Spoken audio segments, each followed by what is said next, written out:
So, when you think of alchemy, what comes to mind? Probably dusty old labs and strange figures trying to turn lead into actual gold, right? Well, the great psychologist Carl Jung looked at all of that and saw something completely different, something way more precious. He saw a symbolic map of the human soul's journey toward wholeness. So let's dive into this incredible world where lead becomes gold and the psyche, well, it becomes itself. This one proverb right here is the key that unlocks everything. Our gold is not the common gold. This tells you straight up that the great work, the alchemical opus, it was never really about metallurgy. It was about an inner transformation. The alchemists were basically projecting the drama of their own unconscious minds onto the chemical process. They were searching for a psychological treasure, not a material one.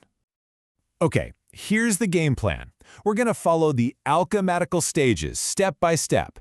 Think of it as our roadmap, tracing a path from the chaos of our inner conflicts all the way to the profound unity of an integrated self. So let's start with the big idea. For Jung, alchemy wasn't some failed, primitive science. No. He saw it as a deeply sophisticated, symbolic language for psychological transformation. Try to picture it like this. You have an alchemist, and he's staring into his bubbling flask. He isn't just watching a chemical reaction, he's seeing his own soul. His conflicts, his passions, all the messy, unredeemed parts of himself projected into the very matter in front of him. The entire laboratory becomes a kind of theater for his own unconscious mind. And, this idea of projection has a really powerful parallel in modern therapy. That intense, almost obsessive relationship the alchemist had with his work. Jung saw that as an early form of what we now call transference. That really complex, unconscious bond that can form between a patient and a therapist. For Jung, that connection is the prima materia, the absolute raw material of psychological transformation. Okay, now we get to the heart of the alchemical drama, the union of opposites. The entire process is symbolized by this sacred marriage, the conjunctio of the archetypal king and queen. The whole operation follows this beautiful kind of mystical logic known as the axiom of Maria. It's a progression from the number 4, which represents the chaos of warring elements, and it moves systematically down to the perfected 1. You start in a state of inner conflict, and you move towards unity. It's a path. And here they are, the primary players in this whole thing. First, you have Soul, the king. He represents the sun, consciousness, gold, the active principle. Then, opposite him, you have Luna, the queen. She's the moon, silver, the unconscious, the receptive, passive principle. And get this, these aren't just characters in a fairy tale.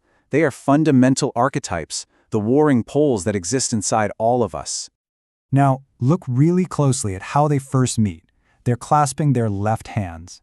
The left, or sinister side, always represents the unconscious, the path of the heart, the emotional, and yes, sometimes the more questionable path.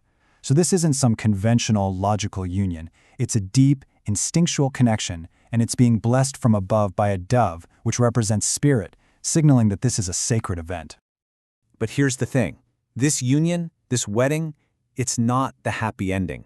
Actually, it's the beginning of the most dangerous phase of the whole work, a necessary descent into the darkness of the unconscious. This is the stage they called the Negredo.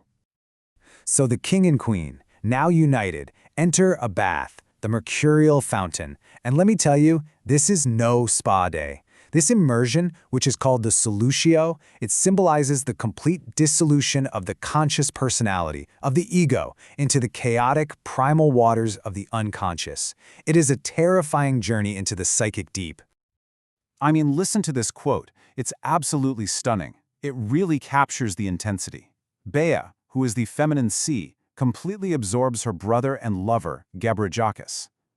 This is what it means for opposites to merge in the unconscious. It's a state where all distinction is lost. The ego is literally dissolved back into its primal components. And the result of this total union is death. The alchemists called this the putrefactio, the stage of corruption and decay. The matter in the vessel literally turns black. Psychologically, this is the dark night of the soul. It's a state of profound disorientation where your old personality structure has just completely collapsed. So you hit this total darkness, this psychic death, and it feels like a catastrophe. It feels like the end. But the alchemists, They knew a secret. They said, the corruption of one thing is the generation of another. So, is this total annihilation? Or is it the necessary chaos from which a whole new cosmos can be born? From that absolute rock bottom, something new begins. After the total blackness of the Negredo comes a glimmer of hope.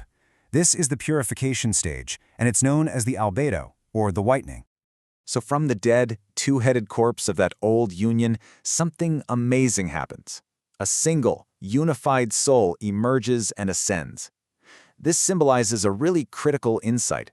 While the old ego structure might have died, a new, unified essence has been distilled from all that darkness.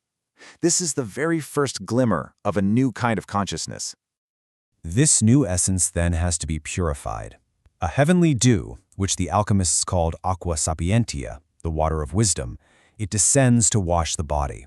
And this isn't just about getting clean, it's a baptism. The whitening, the albedo, represents the dawn of illumination. It's that profound clarity you can only get after you've honestly faced your own darkness. And now for the most critical moment of reintegration. The purified soul, having been cleansed by this wisdom from above, it doesn't just stay up in heaven. It returns, it descends to reanimate the now whitened body, uniting that spiritual insight with a transformed physical and psychological reality on the ground. All right, let's bring this home. The final stage is the climax of the entire opus. It's the birth of a new transcendent being that contains and surpasses all the previous opposition and conflict. And this is the final product. This incredible figure is the rebus, which literally means the two thing. It's a divine androgyne, both male and female, mortal and divine, all at once.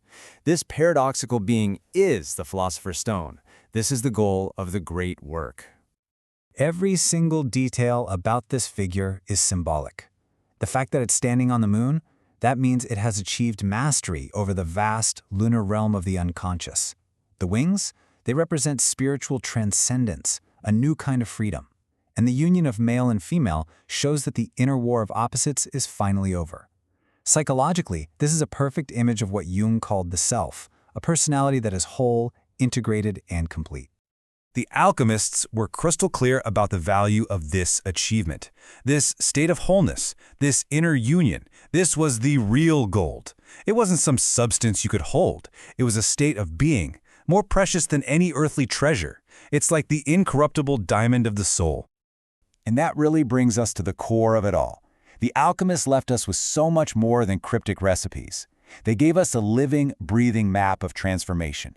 A process for meeting our opposites, for descending into our own darkness, and for emerging as a new, more complete self. And so the real question this leaves us with is this: what warring opposites exist within you, just waiting to be united?